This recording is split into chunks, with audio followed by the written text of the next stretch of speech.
नमस्कार दोस्तों, स्वागत है हमारी चैनल हिंदी स्टोरी टेलिंग में। आज मैं आपके लिए लेकर आई हूँ अनीता और राजेश की कहानी। चलिए बिना देरी के कहानी की शुरुआत करते हैं। अनीता और राजेश एक ही कॉलेज में पढ़ते थे। दोनों के एक कॉमन फ्रेंड ने उनकी मुलाकात करवाई थी। पूरा ग्रुप साथ में घूमते फिरते खाते पीते रहते थे। पर अनीता और राजेश की नजदीकियां बढ़ने लगी। देखते ही देखते उनको एक दूसरे से प्यार हो गया। अब वह दोनों अकेले वक्त बिताने लगे। बाग में घूमना, साथ में मूवी देखने जाना, साथ में पढ़ना, वह हर चीज एक साथ ही करते थे। देखते ही देखते कॉलेज पूरा हो गया और उनका मिलना भी कम हो गया। एक बार अनीता और राजेश दोनों एक समुद्र किनारे बैठे थे। अनीता ने राजेश से कहा, अब तो हमारी कॉलेज भी खत्म हो गई है। अब हम एक दूसरे के साथ वक्त कैसे बिताएंगे? और अब जल्द ही मेरे घरवाले मेरी शादी करवा देंगे। राजेश ने उसका हाथ पकड़ते हुए कहा कि अनीता, तुम चिंता मत करो, मैंने 1-2 कंपनी में अप्लाई कर दिया है। बस कुछ ही दिनों में मैं अच्छी नौकरी पर लग जाऊंगा, फिर हम अपने अपने घर में बता देंगे। 2 हफ्ते बाद ही राजेश को अच्छी कंपनी में नौकरी मिल गई, जैसे कि उन्होंने तय किया था। उन्होंने अपने अपने घर पे बता दिया। राजेश की माँ तो मान गई, पर उसके पिताजी नहीं मान रहे थे। और यहाँ अनीता के घर वालों ने तो साफ साफ इनकार ही कर दिया था। वह दोनों बहुत परेशान होने लगे कि अब क्या होगा, कैसे वह अपने घर वालों को मनाएंगे। बहुत दिन हो गए, दोनों का एक दूसरे से बात करना भी कम हो गया था, क्योंकि अनीता के घर वालों ने उसका फोन ले लिया था और उसके लिए रिश्ता ढूंढ रहे थे।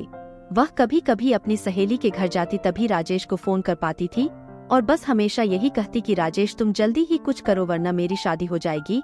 मैं तुमसे बहुत प्यार करती हूँ, तुम्हारे बिना नहीं रह पाऊंगी। राजेश भी उससे हमेशा आश्वासन देता था, पर उससे भी नहीं समझ आ रहा था कि वह क्या करे, कैसे अपने घर वालों को मनाए। यही सोचते सोचते वक्त बीतते जा रहा था। दोनों बहुत परेशान रहने लगे। राजेश घर पे न कुछ खाता था, न ही बात करता था, बस पूरा दिन शांत रहता था। यह देखकर उसकी माँ से रहा नहीं गया और उसने अपने पति को समझाया कि मुझे मेरे बेटी की खुशी से बढ़कर और कुछ नहीं है, और अब अगर उसकी शादी होगी तो अनीता से ही होगी। आप कल ही उसके घर जाके उसके माँ बाप से बात करो।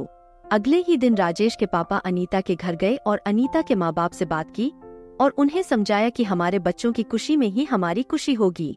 मेरा बेटा एक अच्छी कंपनी में काम करता है और उसकी तनख्वाह भी अच्छी है, वह आपकी बेटी को खुश रखेगा। राजेश के पिताजी की बात सुनकर अनीता के माँ बाप मान गए और शादी के लिए राजी हो गए। राजेश और अनीता की शादी धूमधाम से हुई। दोनों बहुत खुश थे। वह अपने हनीमून के लिए शिमला गए। हनीमून से लौटते ही राजेश अपने काम पे लग गया। दोनों की जिंदगी हंसी खुशी बीत रही थी। उनकी शादी को अब 2 साल होने वाले थे, पर उन्हें अभी तक बच्चा नहीं हुआ था।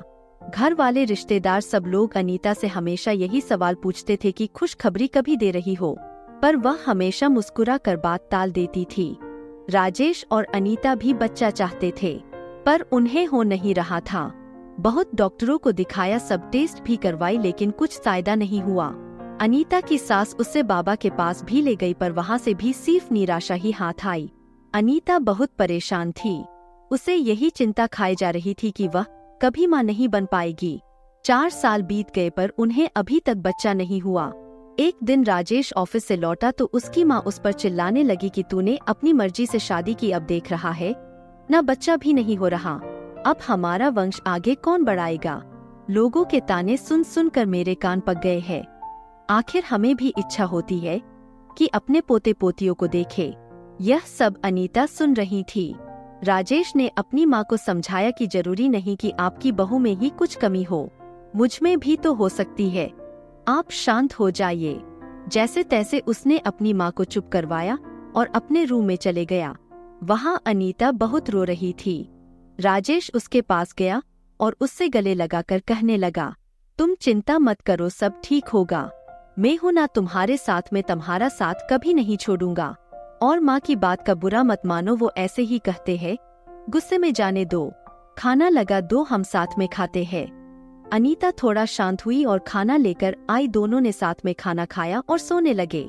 पूरी रात अनीता यही सोचती रही कि कैसी औरत हूँ मैं जो अपने पति को बच्चा भी नहीं दे पा रही, अपना वंश को आगे नहीं बढ़ा पा रही। कितनी बदनसीब हूँ। वह पूरी रात नहीं सोई और बस रोए जा रही थी। सुबह हुई, सब अपने अपने काम में लग गए। राजेश भी ऑफिस के लिए निकल गया। अनीता भी अपना काम करने लगी, पर उसके दिमाग में वही रात वाली बात चल रही थी। पूरा दिन यही सोचती रही। रात को जब राजेश घर आया तो अनीता ने खाना दिया और वह दोनों अपने कमरे में सोने की तैयारी कर रहे थे कि तब अचानक अनीता ने राजेश से कहा कि क्यों न हम एक बच्चा गोद ले ले। अब हमें तो बच्चा नहीं हो रहा, क्यों ना हम किसी बच्चे को गोद ले और उसे माँ बाप का सुख दे, और हमें भी बच्चे का सुख मिल जाएगा। राजेश ये बात सुनकर बहुत खुश हुआ। वह दोनों दूसरे ही दिन एक दत्तक ग्रहण संस्था गए और वहाँ पूरी बात बताई। दत्तक ग्रहण संस्था वालों ने कहा कि आप एक फॉर्म भर दीजिए, जैसे ही सब जांच पड़ताल हो जाएगी तब आपको फोन आ जाएगा। उन्होंने फॉर्म भरा और एक आशा के साथ घर लौटे कि शायद अब उनकी परेशानी दूर हो जाएगी। 6 महीने हो गए, उनको कॉल नहीं आया। राजेश जब भी वहाँ जाता वह लोग उसे एक ही जवाब देते कि कॉल आ जाएगा, पर इंतजार की घड़ियां बहती जा रही थी। अब अनीता हिम्मत हार चुकी थी, वो पूरी तरह से टूट चुकी थी। राजेश भी आखिर कितना उसको समझा पाता। दोनों थक चुके थे। उन्हें अभी कोई उम्मीद ही नहीं रही थी कि वह कभी माँ बाप बन पाएंगे। पर राजेश ने अनीता का साथ और कोशिश करना नहीं छोड़ा। वह हर 2 दिन में संस्था जाता था। इंतजार करते करते 8 महीने हो गए थे और एक दिन अचानक राजेश को कॉल आता है कि आप दत्तक ग्रहण संस्था में आ जाए, आपके लिए एक खुश खबर है। उसने तुरंत अनीता को कॉल करके दत्तक ग्रहण संस्था आने के लिए कहा। दोनों वहां पहुंचे तो उन्हें पता चला कि उनको एक बेटी गोद देने जा रहे हैं, जो कि सिर्फ 5 महीने की है। राजेश और अनीता की खुशी का ठिकाना नहीं रहा। राजेश तो खुशी के मारे वहीं नाचने लगा। वह दोनों उस बच्ची को लेकर घर आए। राजेश की मां ने उनका पूजा की थाली से स्वागत किया। उन्होंने उसका नाम किरण रखा, जैसे वह उनकी जिंदगी में आशा की किरण हो। वह सब बहुत खुश थे, आखिर उन्हें अपनी बेटी जो मिल गई थी और वह अच्छे से खुशहाल जिंदगी जीने लगे। बस यही होता है प्यार, जो हर वक्त में तुम्हारा साथ दे और यकीन दिलाए कि हमारी परेशानियां हमसे छोटी होती है और हमें कभी अपने जिंदगी में उम्मीद नहीं छोड़नी चाहिए। विश्वास हो तो हम सब कुछ पा सकते हैं। तो दोस्तों, आपको ये अनीता और राजेश की कहानी कैसी लगी, हमें कमेंट्स में जरूर बताएं। वीडियो को लाइक और शेयर करना न भूलें और चैनल को सब्सक्राइब करें और बेल आइकन दबाएं ताकि आपको हमारे नए वीडियोस की जानकारी सबसे पहले मिल सके।